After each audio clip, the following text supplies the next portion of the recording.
One day, a heavy rain began to fall on the 100-acre wood. But this was no ordinary rain. This was the kind of rain that rained and rained and rained and rained and rained until finally the entire wood was completely covered in water.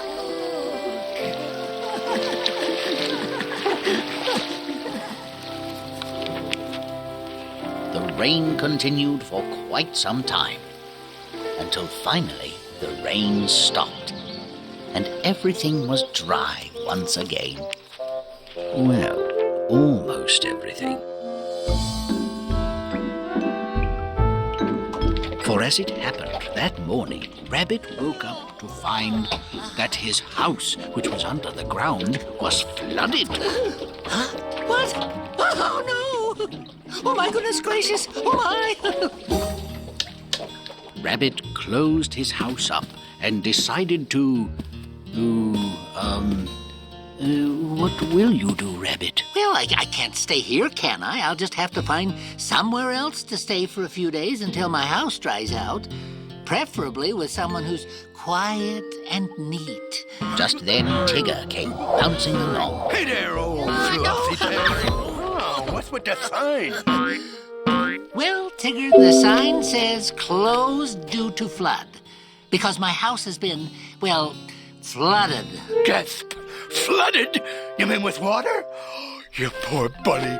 You're probably all stranded without a home, without a place to hang your ears. I'll be fine, Tigger, but thanks for your concern. I just had a light bulb. Why don't you stay with me, bunny boy? I got plenty of room. It'll be fun. Come on. What do you say? What do you say? Oh, well, thank you, Tigger, but I've made other arrangements. Oh, well, okay. But if those arrangements don't work out, you know where to find me, TTFN.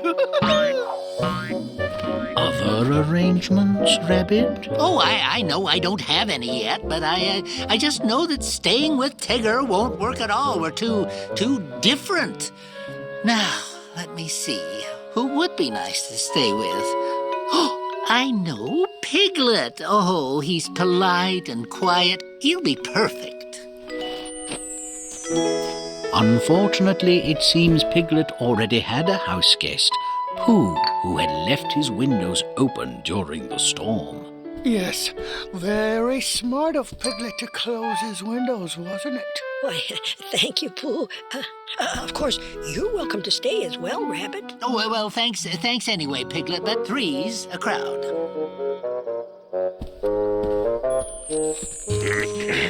Never had a house guest before. Comfy? I don't think this is going to work, Eeyore. But thanks anyway. Rabbit had tried everyone, but in the end, there was only one choice left. No luck there, huh, bunny boy? Well, I guess you're just gonna have to stay at my place. It's gonna be so much fun. Well, all right then. I suppose I have no other choice. I mean, how bad could it be? Here we are, home sweet house. You know, I try to arrange things according to the philosophy of feng shui now. It's a combination of decorating and self-defense. Can't be too careful, very complicated. Anyway, that's my favorite chair, and well, that's about it. So what do you think? Huh? He's speechless. Well, it's just fine, Tigger. And here's where you'll sleep, floppy ears. I got out the guest hammock just for you. Well...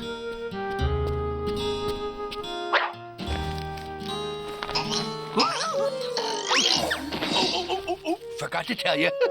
The guest hammock is kind of tricky. Are you sure you're done with dinner there, bunny boy? You hardly touched it. I could fix you up some deep-fried peanut butter balls in a jiffy. Oh, no. I mean, that's quite all right, Tigger. I'm just going to read my book for a little while. I always read before I go to bed. It helps me sleep. Oh, isn't this great? You and me, roomies. I loved it. Ow! Yes, just great, Tigger. Yes, there's nothing better than a quiet read before bed.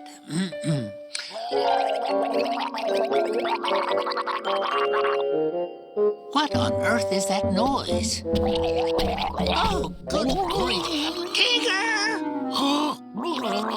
What, Mama? Are you going to be doing that for much longer? Not too much longer. All done with gargling? Oh, sure. My breath is as clean as a whistle. See? Good.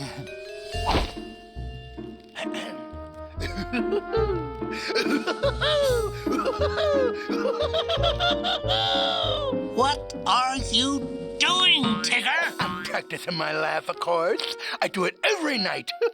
How do you think I keep it so fresh and exciting? I assume it has something to do with all this noise you're making? Yeah, now you're catching on. Say, since you're here, let me try a new one out on you. Hi. So, what do you think? Awe-inspiring. Oh, glad you like it. Boy, it's good to have you here, big guy.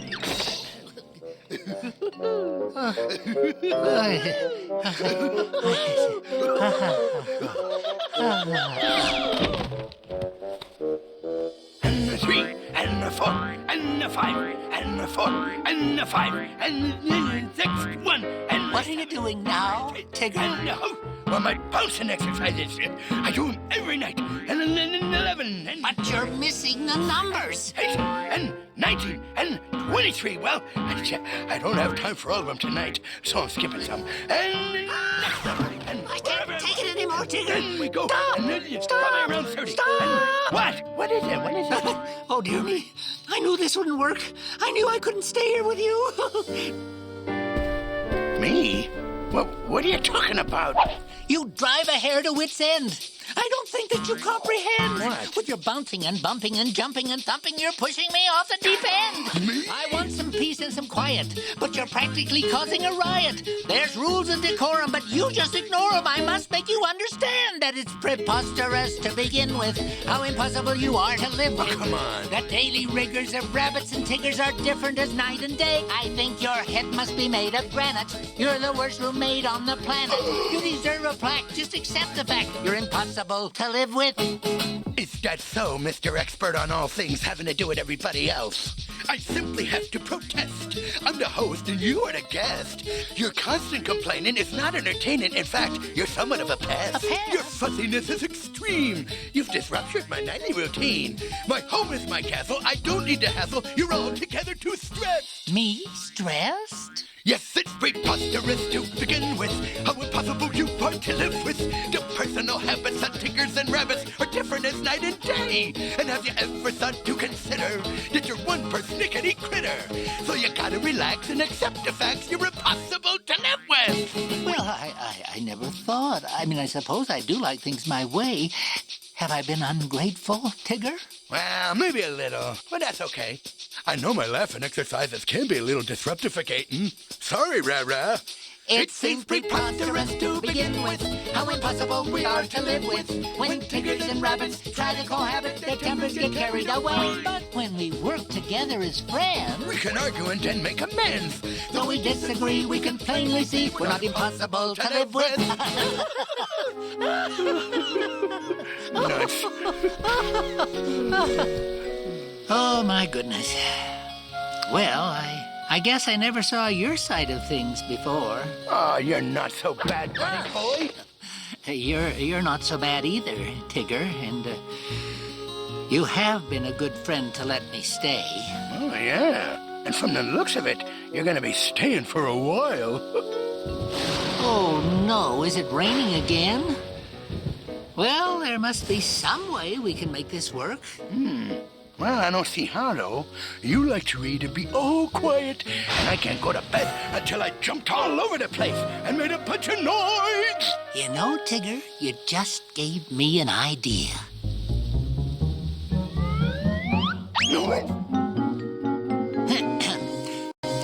R.R. Rabbit heard loud footsteps echoing down the hall.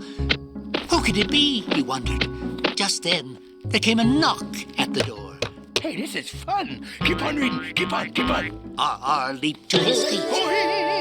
He opened the door. And that is how Tigger and Rabbit, two very different friends, found a way to meet each other halfway.